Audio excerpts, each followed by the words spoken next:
kali ini kami akan membahas mengenai seputar energi pasang surut. Tapi sebelum itu izinkan kami untuk memperkenalkan diri terlebih dahulu. Dimulai dari diri saya sendiri. Nama saya Muhammad Abirabdi. Nama saya Rendia Diansyah. Nama saya Jessica Sarika Sarga. Nama saya Nicola Sinamadari. Nama saya Eka Putri. Langsung saja kita ke pembahasannya, teman-teman.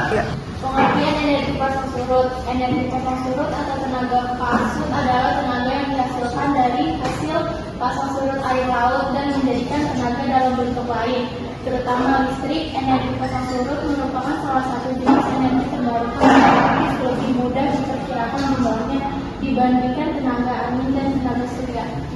Selanjutnya saya akan menjelaskan jenis energi pasang surut dan cara kerjanya. Yang pertama itu ada tidal damage atau bendungan pasang surut. Bendungan pasang surut ini dibangun seperti bendungan di muara sungai atau teluk. Nah, cara kerjanya pada saat air laut pasang, air akan ditahan di belakang bendungan. Lalu ketika air mulai surut, air dilepaskan melalui turbin yang terpasang di bendungan. Lalu turbin itu memutar lalu akan menghasilkan listrik. Yang kedua ada tidal stream generator atau turbin arus pasang surut. Nah, turbin arus pasang surut ini sama aja kayak turbin angin, tapi bedanya dia ada di dasar laut. Nah, turbin ini dipasang di dasar laut di tempat arus pasang surut kuat. Cara kerjanya, pada saat air laut bergerak maju dan mundur karena pasang surut, arus air menggerakkan bilah turbin. Lalu turbin yang berputar akan menggerakkan generator, lalu listrik dihasilkan. Nah, terakhir ada tidal lagoon atau laguna pasang surut.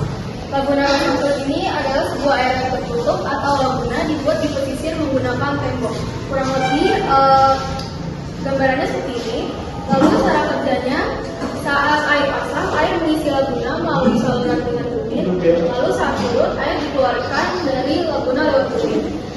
Pergerakan air masuk dan keluar laguna membuka turbin lalu menghasilkan listrik. Jadi selanjutnya ada lokasi potensial energi pasang surut di Indonesia. Sebenarnya lokasi pasang surut yang memiliki potensial itu banyak di wilayah Indonesia, namun saya akan menyebutkan 3. Yang pertama itu ada Selat Warantuka di Nusa Tenggara Timur atau NTT. Yang kedua ada Selat Alas antara Pulau Lombok dan juga Pulau Sumbawa. Yang ketiga ada Selat Bali antara Bali dan juga Jawa. Kenapa Selat Warantuka itu bisa memiliki potensial energi pasang surut? Karena dia menjadi salah satu lokasi paling menjanjikan untuk energi pasang surut di Indonesia. Dan juga dia memiliki arus pasang surut yang kuat, serta telah menjadi lokasi studi dan pilot proyek dari berbagai lembaga riset dan perusahaan energi. Terus yang kedua, Selat Alas dikenal memiliki arus laut yang deras dan juga lokasi yang dikenal strategis dengan potensi untuk pembangkit listrik tenaga arus laut atau pasang surut. Yang ketiga, Selat Bali memiliki potensial arus laut di selat ini cukup kuat karena sempitnya selat dan perbedaan pasang surut dari dua sisi. Oke, selanjutnya di sini saya akan membahas seperti apa contoh dari pemanfaatan energi pasang surut. Oke, teman-teman, langsung saja. Yang pertama, pembangkit listrik tenaga pasang surut atau dengan singkatan PLTPS. Nah, jadi PLTPS ini memanfaatkan sumber energi kinetik dari gerakan air pasang surut yang kemudian air pasang surut tersebut memutar turbin sehingga menghasilkan energi listrik. Nah, seperti inilah gambaran dari pembangkit listrik tenaga pasang surut. Nah, contoh dari PLTP yang sudah beroperasi sampai sekarang ini adalah PLTP di daerah Rennes atau di Prancis sana, teman-teman. Oke, kita lanjut. Selanjutnya ada turbin pasang surut, teman-teman. Oke, jadi turbin pasang surut ini bekerja dengan cara yang sama seperti tenaga pembangkit listrik tenaga pasang surut, namun dengan skala yang lebih kecil. Nah, jadi arus dari air pasang surut tersebutlah yang memutar turbin sehingga turbin yang berputar menghasilkan energi listrik. Ya, seperti inilah gambaran dari turbin pasang surut, teman-teman. Oke, kita lanjut. Yang ketiga itu ada bendungan pasang surut. Nah, bendungan pasang surut ini dibangun di sepanjang pantai untuk membendung air pasang yang kemudian dibuang atau dilepaskan melalui turbin saat air surut. Nah, gerakan air inilah yang memutar turbin yang menghasilkan energi listrik. Oke, selanjutnya pembuatan garam. Oke, teman-teman, ternyata pasang surut air laut juga dapat dimanfaatkan untuk membantu proses pembuatan garam, teman-teman. Nah, saat air pasang, air laut dikumpulkan di waduk atau di lahan garam yang kemudian dijemur hingga menguap dan menghasilkan kristal garam. Oke, Oke, selanjutnya yang terakhir di sini ada kegiatan perikanan. Nah, selain energi pasang surut dapat membantu proses pembuatan garam, ternyata energi pasang surut juga membantu para nelayan untuk mengetahui lokasi ikan saat air pasang.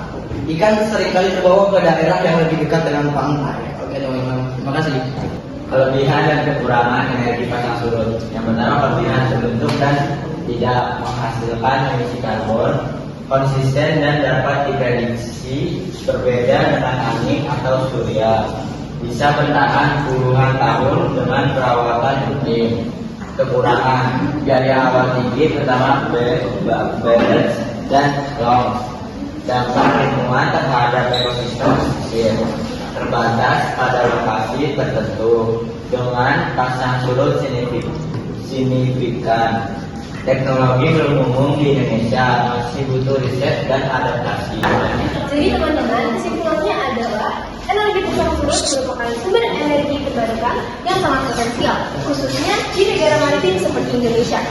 Dengan teknologi seperti marriage, hidroelektrik dan labor, pergerakan air laut bisa diubah menjadi energi listrik. Walaupun menghadapi tantangan seperti biaya yang tinggi dan juga gas lingkungan, energi ini memiliki keunggulan utama berupa kestabilan dan keberlanjutan. Potensi besar Indonesia, terutama di wilayah seperti Sumatera Utara dan Selat Alas, bisa menjadi solusi energi bersih di masa depan jika dikembangkan dengan baik. Ya, terima kasih. Ini adalah materi yang dapat kami sampaikan kepada teman-teman semua, dan kami harap bahwa materi yang akan kami sampaikan pada hari ini bisa bermanfaat dan juga bisa menambah wawasan teman-teman sekalian. Kurang lebih mohon maaf.